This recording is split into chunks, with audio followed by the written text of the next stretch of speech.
정치 톡톡 시간입니다. 이혁근 기자 나왔습니다. 어서 오십시오. 첫 주제 보겠습니다. 보여주세요. 남국의 늪. 그러니까 지금 김남국 의원의 코인 투자 논란을 얘기하는 것 같습니다. 네, 맞습니다. 오늘 민주당의 이원욱 의원이 이런 발언을 했는데요. 이 의원은 대표적인 비명계, 그러니까 이재명 대표와 거리를 두는 정치인으로 꼽힙니다. 오늘 라디오에서 이런 말을 했습니다.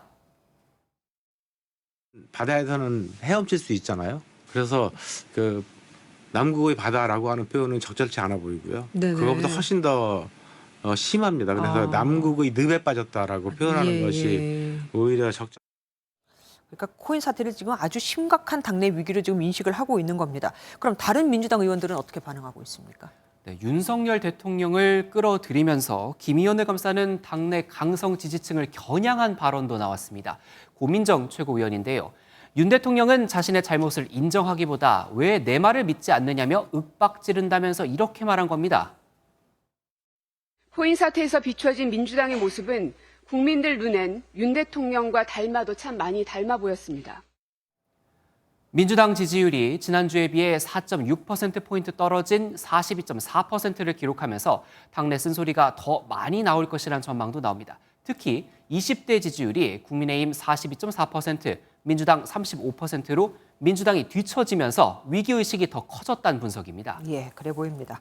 다음 주제 보겠습니다. 한국어 트윗.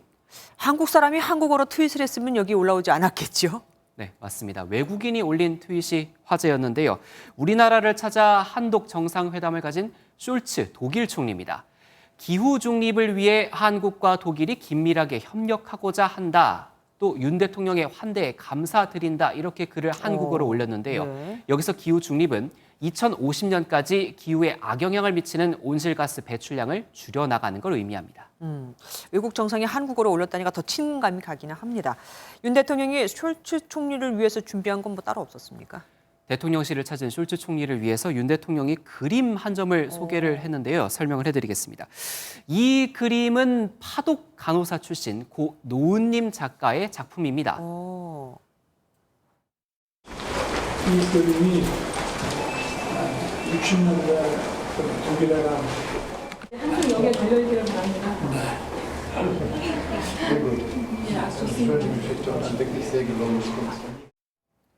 그림을 준비한 건 양국의 인연을 고려한 윤 대통령의 배려였다고 합니다. 네, 마지막 주제 보겠습니다.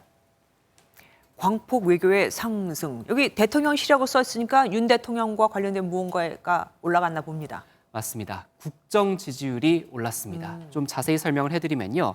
4주 연속 상승 중인데요. 이에 대해서 전문가가 이렇게 분석했습니다. 최근 대통령 국정평가가 올라간 건 한때 지지율을 눌렀던 외교 안보 분야 이슈가 역으로 설득과 공감대 형성을 통해서 국정평가 주 요인으로 작용한 것으로 해석합니다. 대통령실 핵심 관계자 역시 대통령 외교의 기본 방향이나 진정성에 대해 국민 공감대가 확대되는 것 아닌가 하고 생각한다고 전했습니다. 그래서일까요? 일부러 그러는 건지 모르겠지만 어쨌든 정부의 외교 행보가 계속 이어지고 있습니다. 네, 맞습니다. 오늘은 용산 대통령실에서 유럽연합이죠. EU 정상회담이 진행 중입니다. 유럽연합의 대통령격인 미셸 상임의장이 우리나라를 찾았습니다. EU는 우리의 3대 교역 대상국이고 제1회 대한국 투자 파트너이며 자유, 인권, 법치의 보편적 가치를 공유하는 소중한 동반자입니다.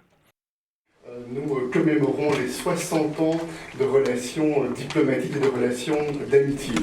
Et cette réunion aujourd'hui va être l'occasion d'adresser ensemble les différents sujets de coopération mutuelle, certainement sur le plan bilatéral, avec notre ambition. 다만 야당은 정부의 광폭 외교에 대해 평가절하했습니다.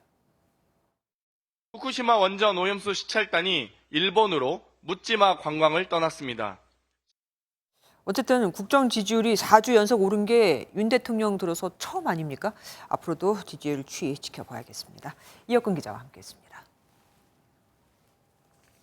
안녕하세요. 김주하입니다. 공정하고 신속한 MBN 뉴스 유튜브를 통해서도 만나보실 수 있습니다.